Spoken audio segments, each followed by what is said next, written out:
Hello, Sherlock Holmes friends. I've recently been reading John Lellenberg's excellent series of books about the Sherlock Holmes Society of the Baker Street Irregulars history. They look something like this, and this book is about the early 40s, and there is a lot of books, 7 of them, about the history of the Baker Street Irregulars in the 1930s and 1940s. But what especially inspires me in these books are the many booklets that, for example, Edgar W. Smith published at the Pamphlet House. Small, thin books about different Sherlock Holmes subjects.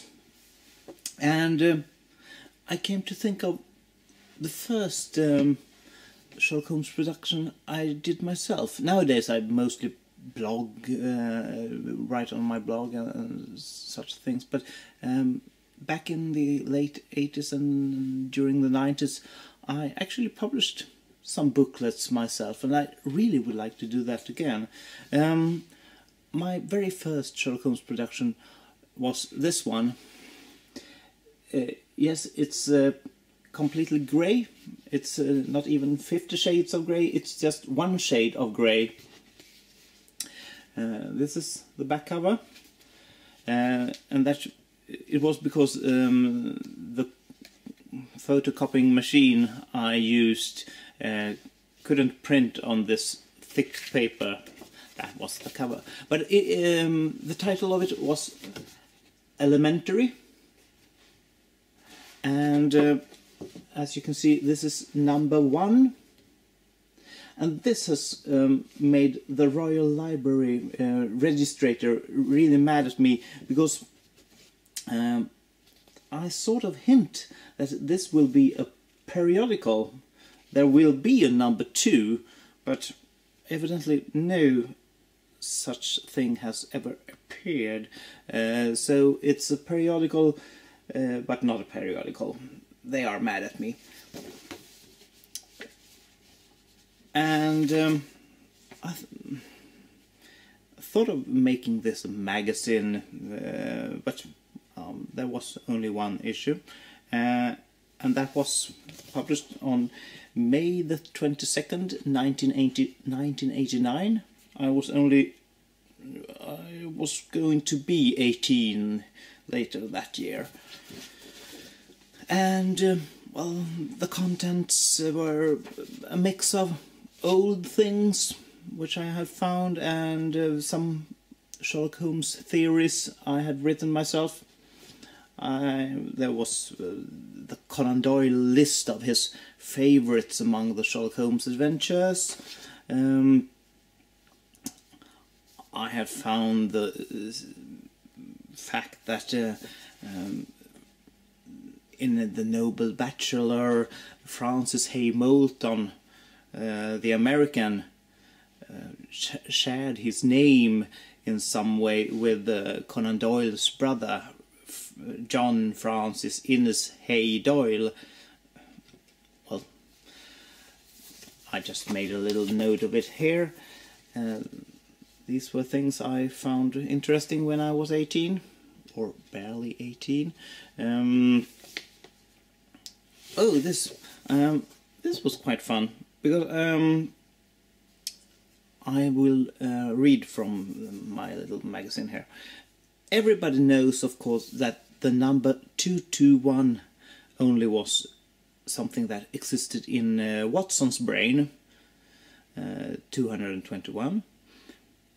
But why was it this very number that the good doctor finally chose for the address of Sherlock Holmes and himself? Well, it's quite simple. It's an undisputed fact that there were 17 steps to the well-known apartment. Another fact which may not be that undisputable is Watson's lucky number. Watson was a man who often challenged the destiny, together with Holmes on his adventures as well as elsewhere.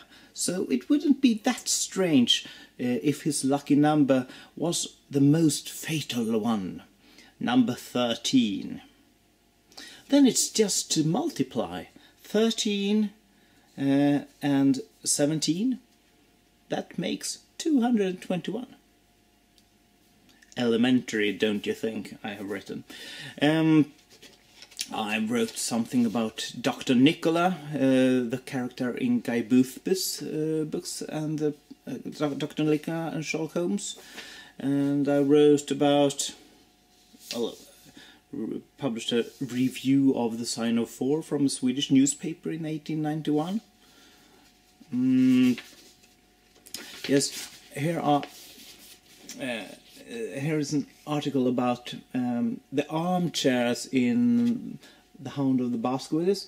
I recognize the fact that you can see here Sherlock Holmes is leaning backwards in this armchair, and just a little bit later, when he's heard the legend about the Hound, he's sitting in another armchair. How can we explain this? My explanation I won't mention because it's too silly. And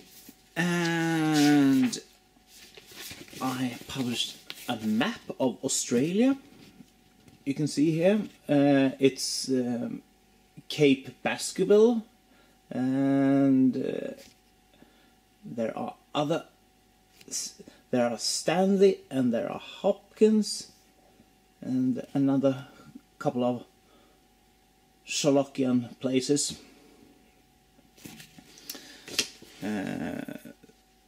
Well, there actually is one place called Sherlock and one called Musgrave.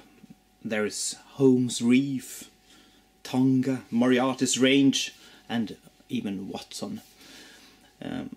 So go to Australia and find out yourselves. And then, at last, there are some Sherlockian Clarius.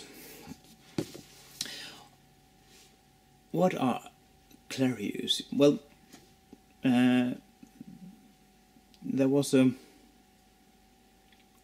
author called E.C. Bentley, and his middle name was Clarius. So he made up a special type of poem, and I got inspired by an American Sherlock Holmes friend of mine, the late Don Hardenbrook, B.S.I, and he wrote Clarius. And there are certain rules for a Clarius. The first line must be someone's name. There must be 4 lines, and the rhyme scheme must be AABB. So the 2 first lines must rhyme and the 2 last. Short lines must alternate with long lines, and the rhymes must be as far-fetched as possible. That rule is maybe the hardest one. I wrote 4 of these Clarius myself, and to conclude this, to finish this little video, I think I can read them. The first one. Vincent Spaulding was what Wilson called him, that tunnel-digging villain who loved to make crimes and to slay, and whose name was John Clay. Next one. Grant Munro. Had he great fun? No. But when all his suspicions about his wife betraying him away were, he forgave her. Professor James Moriarty was maybe in the Tory party. Of his political ideas is nothing known, apart from that he was some sort of a Napoleon. And the last one. John H. Watson, MD, should have used the address 10B because 221B is totally wrong. Baker Street wasn't that long. Thank you, and goodbye.